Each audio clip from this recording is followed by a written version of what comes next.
Hello, friends, fiends, and fellow YouTubers, and welcome to episode 646 of the Daily Comic and Collectible.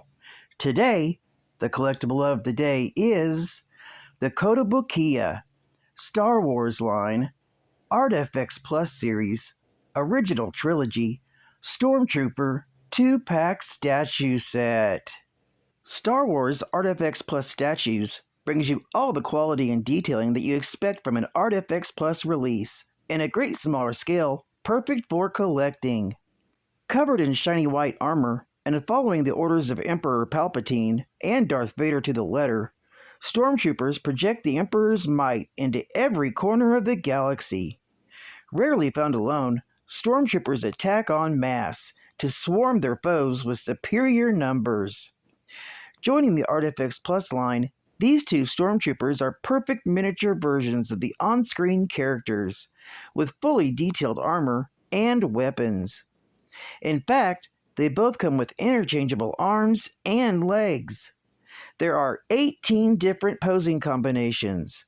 Like the other Artfx Plus statues, the troopers also have magnets in their feet for display on included bases. This 1/10 scale Stormtrooper 2-pack Artfx Plus statue set has done what no other Star Wars collectible has ever done. It's given you too many accessories to possibly use. This 8-inch statue box set includes 2 Stormtrooper head sculpts, 2 torsos, 2 right hands holding blasters, an alternate rifle holding right hand, 6 pairs of arms, 4 pairs of legs, and 2 magnetic figure bases for securely displaying your Stormtroopers. This original Star Wars Trilogy Stormtrooper set was released in 2011 by Kotobukiya. Now, the comic of the day is Star Wars, Volume 1, Issue number 56, with the cover date of February 1982, with story by David Michelini, Walter Simonson, and Louise Jones, art by Walter Simonson, and cover by Walter Simonson.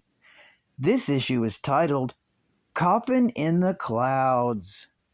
The story opens with Lando Calrissian arriving on Cloud City in the Millennium Falcon. Unfortunately, he arrives upon a deserted anti-gravity platform, and the whole city's deserted, which makes absolutely no sense, especially since it takes hundreds of people to mine the clouds for anti-gravity gas, just to keep the platform afloat. While investigating the floating ghost town, Lando is attacked by a deranged Lobot, raving about danger to the city. Meanwhile, while Calrissian runs for his life, an Imperial ship approaches Cloud City from the other side. It turns out to be an Imperial bomb disposal unit sent to disarm high-explosive bombs planted by the Ugnaughts, the workers that work and mine the gas for the city. Imperial Captain Treese orders his men to find and disarm the bombs, when Lando Calrissian suddenly attacks the troopers after coming across them running from Lobot. Lando figures this must be the danger that Lobot was referencing. Lando manages to come up with a plan and tricks the troopers into the same carbon freezing room that Han was put in when turned into a block of carbonite, and turns the troopers to solid ice. Lando then manages to disarm Lobot and arranges for Lobot to attack the rest of the Imperial troopers. Meanwhile, Leia returns from a scouting mission on the rebel base of Abra to learn from Luke and Lieutenant Bray that Lando never reported in from Bespin. So Luke and fellow pilot Shira Bray are going to investigate. Back on Bespin, the first of 12 smart bombs detonates in the city, killing the bomb disposal unit, and Lando finds out from Treese that the city was evacuated due to bomb threats made by the Ugnaught miners, and 11 bombs still remain.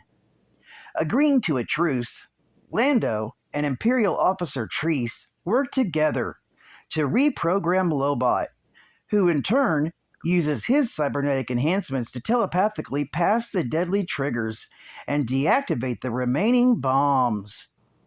With the immediate crisis averted, Lando suggests that Imperial Officer Treese consider treating the Ugnaughts with the same consideration and respect he used, at which point Treese declares the truce over and suddenly kicks Lando over the side of the city. Lando's rage lasts only a few moments before realizing he's in big trouble. This story is continued in Star Wars, issue number 57. Geek Fact: this issue is considered a key issue, featuring the first appearance of Shira Bray, whom later becomes the Dark Lady of the Sith. Bonus Geek Fact: introduced in the original Star Wars film, the Stormtroopers are the shock troops, space marines of the autocratic galactic empire, under the leadership of Emperor Palpatine and his enforcers, most notably Darth Vader and Grand Moff Tarkin, during the original trilogy and comic book series.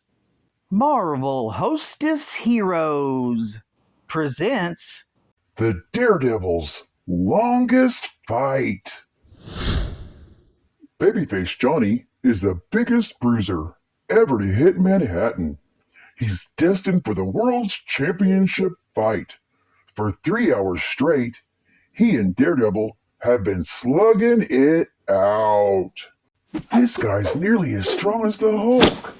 But why is he picking on me?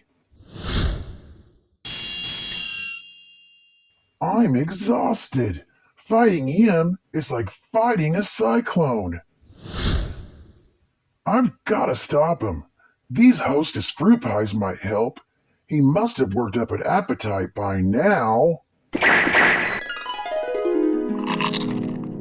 Wow! Real fruit filling, apple and cherry, and light tender crust. Delicious! Hey Daredevil, what were we fighting about anyway? I don't know. I just asked you what you thought of Jack Murdoch's record. Murdoch? I thought you said I smelled the dirty socks. Gee, sorry fella, but thanks for the Hostess fruit pies. Don't mention it. I needed the workout. Sort of. You get a big delight in every bite of Hostess fruit pies. And final geek fact: Lobot, also known by the nickname Lo, was a male human from the planet Bespin who, with the assistance of his AJ-6 cyborg construct, was paid to run battlefield calculations for the Galactic Empire. However, he eventually began working with the smuggler Lando Calrissian aboard the Millennium Falcon, running numerous criminal jobs. During one job, the theft of the Emperor's personal yacht, Lobot was gravely wounded by an Imperial guard. In his injured state, Lobot's mind was lost, and his cybernetic implants took over. In the time to come, Calrissian became Baron Administrator of Cloud City on Lobot's homeworld of Bespin, and Lobot served as his aide-in-chief. As the city's computer liaison officer, his implants enabled him to communicate with the city's central network. During the Empire's takeover of Cloud City, Lando ordered Lobot to gather their security forces to outflank the Stormtroopers. Although they successfully helped evacuate the city by rounding up the Stormtroopers, the city soon fell to the Empire, and Lobot was captured. Following the Empire's defeat at the Battle of Endor, Imperial Governor Ubric Adelhard tightened his grip on the Enote sector, home to Bespin, forming the Iron Blockade. Receiving support from the New Republic, Lobot fought to liberate his homeworld. Well, I'd like to thank you for joining me for another Daily Comic and Collectible, and I hope to see you again Monday. This is Cut Fan Comics Man, and I'll catch you on the flip, baby. Over and out.